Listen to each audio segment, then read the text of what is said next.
dan Maluku Utara. Semua adalah mewakili KUA revitalisasi.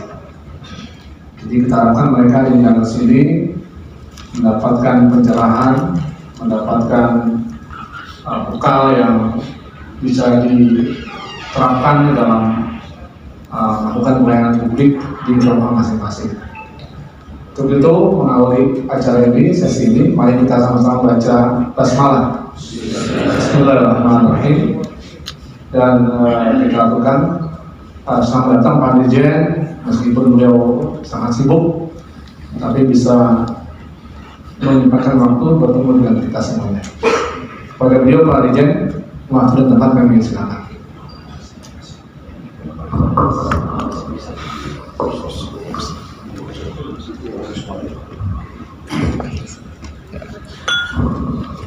Bismillahirrahmanirrahim.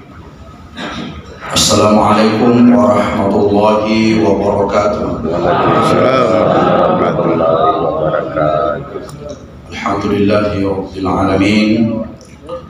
Wassalatu wassalamu ala asyrafil anbiya'i wal mursalin Sayyidina Muhammadin wa ala alihi wa sahbihi ajma'in. Hasbunallahu wa ni'mal wakil. La haula wa la quwwata illa billah. Alhamdulillah, pada kesempatan pagi menjelang siang ini kita bertemu di sini untuk sebuah acara yang sangat penting dan sangat strategis.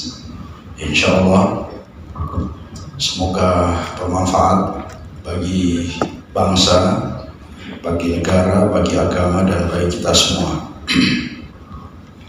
Bapak Ibu yang saya hormati, saya ingin mengawali dengan bertanya dulu pada kita semua. Apakah Bapak Ibu para penghulu ini, gak ada ibunya ya? Oh ada ya? Untung ada ibu-ibunya. Kalau enggak bias gender banget ya. Tapi hanya 2 orang ya. Saya ingin bertanya pada kita, apakah kita happy, senang, bahagia menjadi penghulu? Ya. Bahagia ya, senang ya, alhamdulillah. Apakah kita bangga menjadi penghulu? Bangga. Alhamdulillah. Saya ingin minta 1-2 orang aja untuk komentar. Kenapa bahagia, kenapa bangga? Ada yang mau komentar? Ada yang mau bicara? Ya, silakan Pak.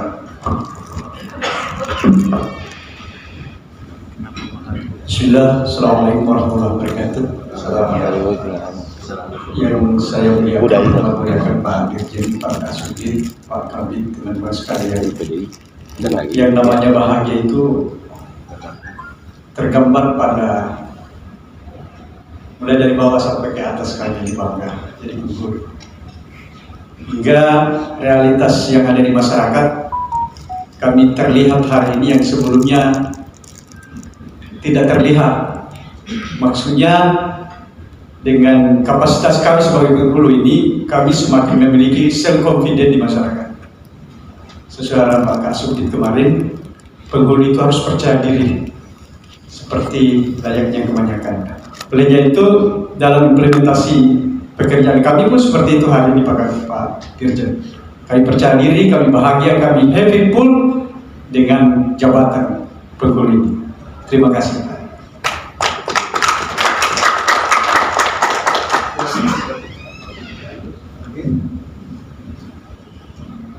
Ya, terima kasih Pak Dirjen.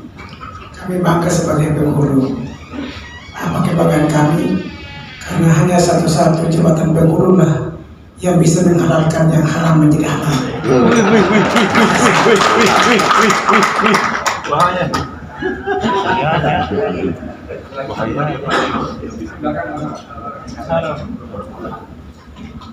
Menghalalkan yang haram, mengharamkan yang halal. Saya tengah jalan. Assalamualaikum warahmatullahi wabarakatuh. Dan terhormat Pak Dirjen, Pak Kasudin, Pak Kabid Turais, dan teman-teman semua. bangga dan memiliki terhadap Bengkulu ini semakin tumbuh dengan adanya revitalisasi KUA. Mengapa? Kalau sebelumnya kami di KUA merasakan dari kantor yang kita syukuri, tetapi dari kantor-kantor layanan dinas lain itu dulu KUA itu dipandang sebelah mata. Dengan adanya revitalisasi KUA ini ada tumbuh kepercayaan diri sebagai penghulu, apalagi sebagai kepala KUA dengan kantor yang kalau kita lihat secara performa ini sudah mengalahkan kantor camat. Bahkan dengan datangnya beberapa alat yang dikirim dari Jakarta, ini semakin menunjukkan sesuatu yang luar biasa. Oleh karena ini kami mengucapkan terima kasih kepada Dirjen Bimas Islam, Direktur Bina KUA Kak Supir dengan inovasi dalam rangka memajukan KUA ini. Tetapi tentu juga ini unek-unek dan harapan mudah-mudahan ke depan ini dengan fasilitas layanan ini saya secara pribadi tadi berpikir revitalisasi KUA ini kantornya ini menghabiskan anggaran 1 miliar lebih, bahkan sampai 2 miliar. Kalau ini anggaran di suite misalnya untuk mobil dinas KUA itu bagaimana?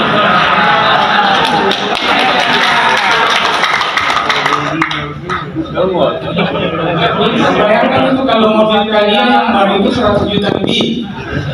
Kalau ini terjadi bagi saya, bayangkan bagaimana Kementerian Agama di tingkat kecamatan sebagai perwakilan dari Menteri Agama. Nah, kemudian selanjutnya ini kebanggaan yang luar biasa juga, tetapi Pak Dirjen, kami mendengar bahwa ke depan ada penyelesaian tunjangan penghulu. Nah, ini juga kami semakin bangga dan memiliki. Mudah-mudahan ini realisasi ini yang menjadi harapan kita.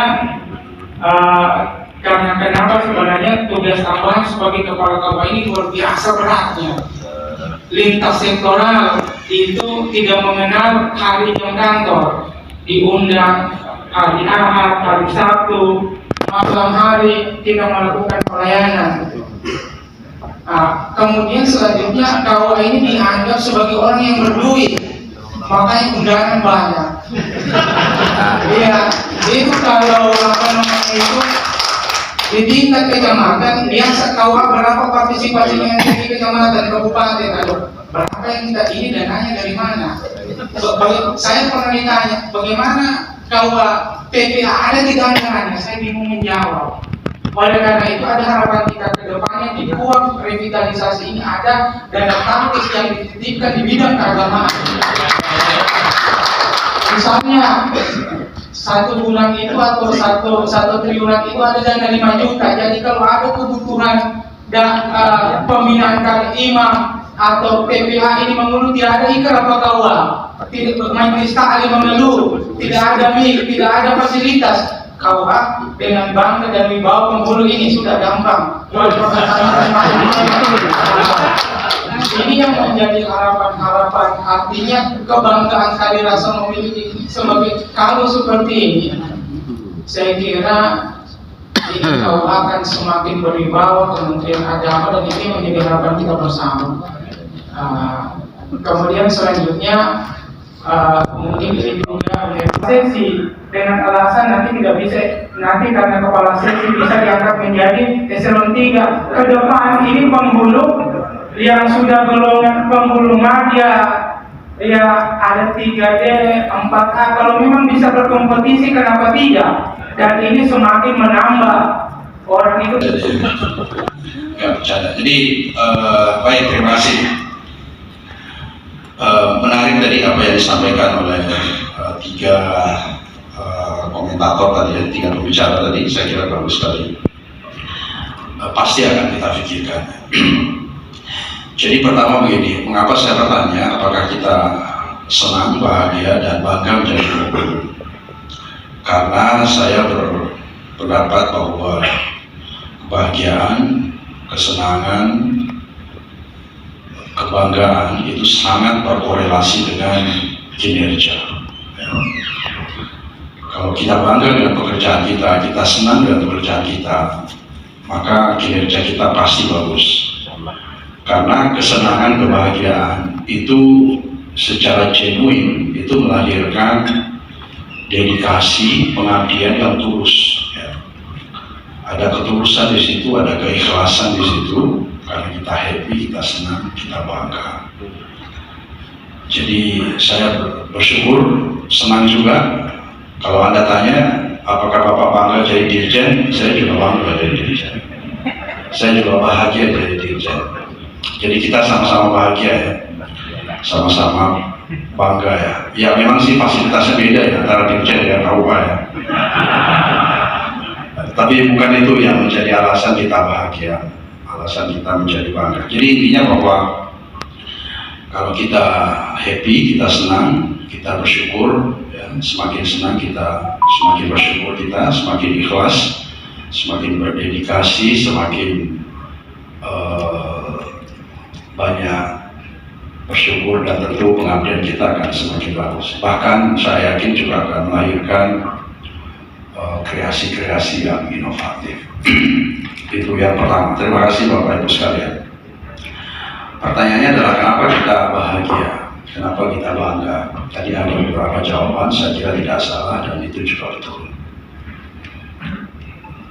Saya sering memberi contoh ya, mungkin sudah ada yang pernah mendengarnya. Saya sering memberi perbandingan tentang mengapa kebanggaan dan kebahagiaan itu sangat berkorelasi dengan kinerja. Apa yang paling membanggakan, yang paling membahagiakan, dan paling Anda inginkan? Maka jawaban masyarakat secara umum menurut survei adalah menjadi guru.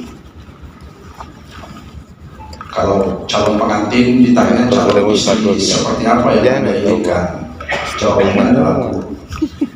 Calon suami apa yang Anda inginkan, jawabannya adalah guru.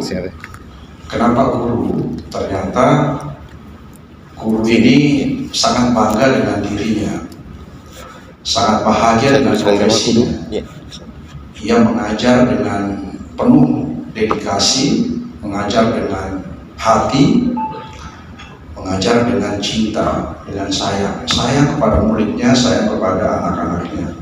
Sehingga anak-anak itu sayang kepada gurunya, respect kepada gurunya, hormat kepada gurunya secara tulus, secara ikhlas, tanpa ada rasa takut, tanpa ada rasa apapun, tapi betul-betul hormat, sayang kepada gurunya. Karena gurunya meresapi, mengalami, memberikan yang terbaik untuk muridnya. Dia sangat bangga, mereka sangat bangga. Bahkan tidak jarang kalau ada antrian di tempat-tempat umum, kalau diketahui itu adalah guru, biasanya guru diberi privilege. Misalnya antri mau naik pesawat, di sana ada guru, itu dikasih kesempatan untuk keluar. Begitu respectnya masyarakat terhadap guru di sana, di Finlandia. Saya mengalami, saya melihat, saya menyaksikan, saya interview, saya masuk di kelas di SMP, di SMA, di SD, saya masuk melihat bagaimana waktu saya jadi dirjen PNDIS dulu. Saya masuk sekolah SMA, SMP, SD, bahkan ketika melihat bagaimana guru mengajar, bagaimana guru berinteraksi dengan murid-muridnya. Mereka sangat sayang kepada muridnya. Mereka sangat cinta, mengajar dengan hati sehingga karakternya bisa dibentuk. Jadi karakter itu bisa dibentuk dengan pendekatan hati, ya, dengan pendekatan sayang dan pendekatan cinta, bukan dengan rasio logika saja, tidak cukup, harus dengan pendekatan hati ke hati. Nah, itulah yang menyebabkan anak-anak Finlandia di seluruh dunia, sekolah terbaik di seluruh dunia itu Finlandia. Jadi hasil PISA-nya, Program for International Student Assessment, jadi ada ujian internasional namanya PISA. Seluruh dunia diuji anak-anak sekolah itu. Finlandia nomor 1. Padahal jam belajarnya paling sedikit. Kalau kita anak-anak kita belajar sekian jam, 1000 jam lebih dalam setahun, Finlandia itu momentum peristiwa ini betul-betul dimanfaatkan oleh penghulu kita untuk menunjukkan bahwa Anda percaya diri, bahwa Anda bangga dan Anda bahagia dengan profesi Anda. Karena saya ada beberapa pengalaman, ya. Ada beberapa tempat di mana saya menjadi saksi atau di mana saya memberi nasihat perkawinan di Jakarta. Kebetulan dari kelas menengah atas, anak pejabat, ya, anak orang kaya, sehingga tamu-tamunya itu adalah kelas menengah atas. Banyak pejabat yang hadir, banyak selebriti yang hadir, banyak orang-orang menengah atas yang hadir. Saya melihat dalam kondisi seperti ini, penghulu kita itu kurang percaya diri. Jadi mereka datang kayak nggak pede gitu loh. Mungkin karena melihat saya ada di situ banyak tamu-tamu yang mereka kenal, mereka selebriti, ada pejabat, ada tokoh-tokoh gitu, mereka nggak percaya diri. Saya bisa maklumi sih sebenarnya. Tapi saya ingin berpesan kepada kita, momentum pernikahan itu adalah momentumnya penghulu. Orang yang paling penting dalam peristiwa nikah itu adalah penghulu. Siapapun yang hadir di situ, mau anaknya gubernur, anaknya bupati, wali kota, anaknya menteri, anaknya siapapun, yang paling penting di situ, ya, orang yang paling penting di situ adalah penghulu. Kita harus merasa itu. Anda harus merasakan, I'm the most important person here. Saya orang paling penting di sini. Dan oleh karena itu, merasa penting itu penting, tapi jangan merasa penting itu menjadi tidak produktif, justru kontraproduktif. Bagaimana caranya? Disitulah tempat di mana teman-teman sekalian, saudara-saudara sekalian bisa menunjukkan bahwa penghulu ini keren. Anda harus memberi ceramah tausiah pernikahan yang berkualitas, yang berbobot. Tidak ada yang bisa melarang Anda di situ. Kalau orang tua bilang, oh nggak bisa, enggak, harus bisa. Jadi syaratnya ini, kalau enggak saya nggak nikahkan misalnya. Jadi manfaatkan momentum itu. 5 menit kan, 7 menit, jangan terlalu lama. Tapi di situ Anda memberikan pesan-pesan yang berkualitas, pesan-pesan yang sangat bermutu, yang dibutuhkan oleh calon pengantin, yang dibutuhkan oleh masyarakat, yang dibutuhkan oleh siapapun yang hadir di situ, tentang keluarga, tentang bagaimana menjadi suami istri dan seterusnya. Tunjukkan bahwa penghulu ini penting dan sangat dibutuhkan oleh masyarakat. Jadi jangan datang mencatat setelah itu pergi gitu.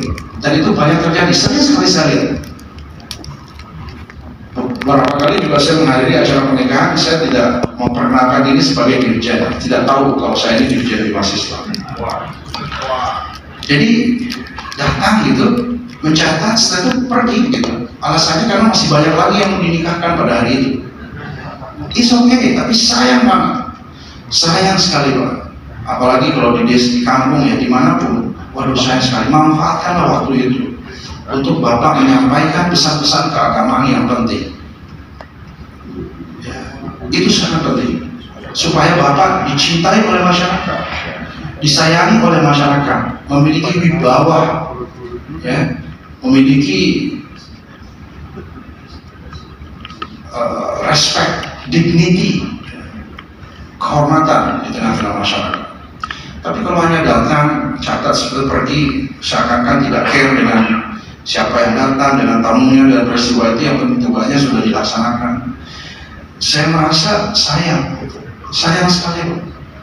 Jadi mari kita manfaatkan waktu itu. Momentum itu paling penting, dan Bapak adalah orang yang paling penting di situ. Ya, ini yang kedua yang saya mau sampaikan. Jadi mari kita sama-sama menjadikan profesi penghulu ini sebagai profesi yang prestisius, sebagai profesi yang memiliki dignity, memiliki respect, kehormatan, memiliki kewibawaan, dan tidak ada yang bisa menghormati kita kalau kita sendiri tidak menghormati diri kita. Kita tidak akan mungkin mendapatkan respect kalau apa yang kita berikan tidak pantas untuk dihormati. Tadi itu contohnya dari tadi. Kenapa masyarakat semua hormat kepada guru? Karena guru itu memberikan yang terbaik. Anak-anak Finlandia itu keren semua. Orang tua berterima kasih, masyarakat berbangga. Wow, anak kita terbaik di dunia gara-gara guru ini. Berkat mereka ini yang mengajar dan penuh rasa cinta, dengan dedikasi yang full, maksimal, pengabdiannya total, pantas mendapatkan respect. Siapa yang tidak hormat kalau anak kita dibentuk menjadi anak yang baik, sukses, cerdas, dan berakhlak? Ya kan? Nah, kita ini penghulu juga seperti itu. Kalau bukan kita, tidak akan mungkin bisa merubah pandangan masyarakat kita tentang penghulu itu. Jadi sekali lagi saya percaya Bapak Ibu ini semua punya pengalaman. Saya yakin Bapak Ibu punya pengalaman yang otentik, punya pengalaman tentang hidup di masyarakat, lebih berpengalaman daripada saya, daripada pejabat-pejabat ini. Karena Bapak ini terjun di masyarakat, berinteraksi langsung. Dan sangat penting bagaimana masyarakat terkesan, bahkan merasakan bahwa kita ini memberikan pelayanan yang tulus. Kita memberikan pengabdian yang total. Mereka senang, mereka bahagia dengan kita karena kita tulus, karena kita memberikan yang terbaik, memberikan pelayanan yang bermutu kepada mereka.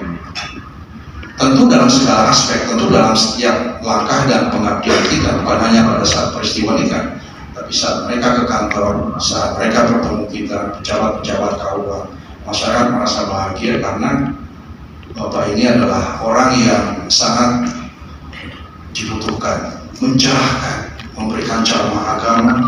Dan karena itu melalui kesempatan ini saya juga ingin menyampaikan tugas kita itu banyak, Pak. Kita ini tokoh masyarakat. Bapak Ibu ini adalah tokoh masyarakat di daerahnya masing-masing. Tunjukkan bahwa memang Bapak ini adalah the guardian of the faith of umat, penjaga gawang keberagamaan, keimanan umat, tempat masyarakat bertanya tentang masalah-masalah keagamaan. Oleh karena itu penghulu, saya sering menyampaikan, penghulu itu tidak boleh berhenti membaca, tidak boleh berhenti melakukan akumulasi intelektual, harus belajar terus, harus membaca terus, membaca buku, membaca literatur, dan membaca dinamika yang terjadi di masyarakat, membaca realitas. Tidak cukup dengan baca buku. Kalau baca buku itu ya dosen mau mengajar baca buku. Kita tidak cukup dengan baca buku. Kita harus membaca masyarakat. Apa yang sedang terjadi di masyarakat? Isu apa yang sedang berkembang? Kita harus terus membaca, update, mengikuti perkembangan, sehingga kita memberikan respon yang berkualitas, respon yang bermutu. Kita memberikan pelayanan yang bermutu, pelayanan yang berkualitas. Kalau demikian halnya, kita akan menjadi penghulu idola di kecamatan itu. Idola oleh bapak-bapak, idola ibu-ibu, idola anak muda, idola semuanya. Karena kita memang pantas dijadikan idola. Jadi karena profesi kita, karena diri kita. Saya yakin, saya percaya itu bisa kita wujudkan. Jadi tidak mungkin akan terjadi perubahan fundamental kalau kita tidak menjadi bagian yang engage dalam perubahan-perubahan itu. Sekali lagi Bapak Ibu sekalian, mari kita bersama-sama mewujudkan perubahan fundamental di KUA. Kami di Jakarta, di kantor pusat, di Kanwil, membuat kebijakannya, memberikan afirmasi, mengadvokasi.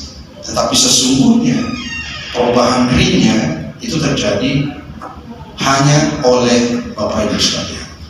Revitalisasi KUA itu nggak ada artinya apa-apa jika kita sebagai penghulu di bawah yang mengambil peran utama di situ. Fasilitas tidak akan ada artinya. Untuk apa kantornya bagus, tapi ternyata orang-orangnya, pelayanannya tidak bermutu. Misalnya ya, tidak berarti kantornya tidak perbaiki. Untuk apa ada mobil? Tidak berarti mobil tidak penting, ya penting sekali mobil itu, apalagi kalau mobil dinas kan penting. Saya ternyata juga baru tahu kalau di KUA itu nggak ada sama sekali kendaraan dinas ya. Motor juga nggak ada.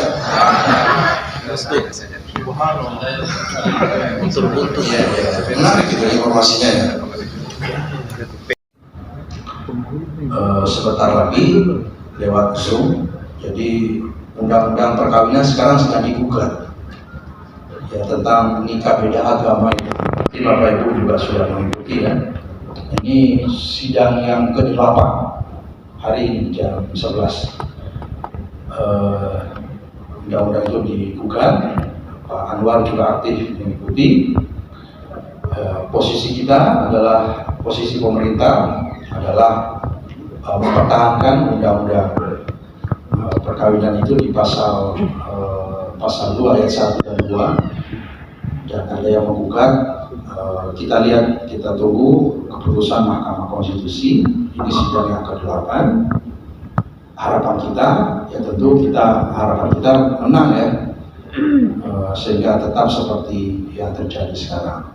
Jadi sekarang karena belum ada perubahan, Bapak Ibu tentu berpedoman pada Undang-Undang Perkawinan 174, berpedoman kepada kompilasi hukum Islam, dan seterusnya dan seterusnya. Mohon maaf tidak banyak yang bisa saya sampaikan, nanti tentu akan dilanjutkan oleh Pak Kasudin dan Pak Kabid. Mudah-mudahan ada manfaatnya dan saya senang bisa bertemu dengan Bapak Ibu sekalian, para garda terdepan Kementerian Agama di tingkat kecamatan. Semoga kita terus mendapatkan bimbingan hidayah dari Allah, kita mendapatkan kekuatan, mendapatkan kesehatan untuk terus bisa menjalankan amanah yang ada di pundak kita masing-masing.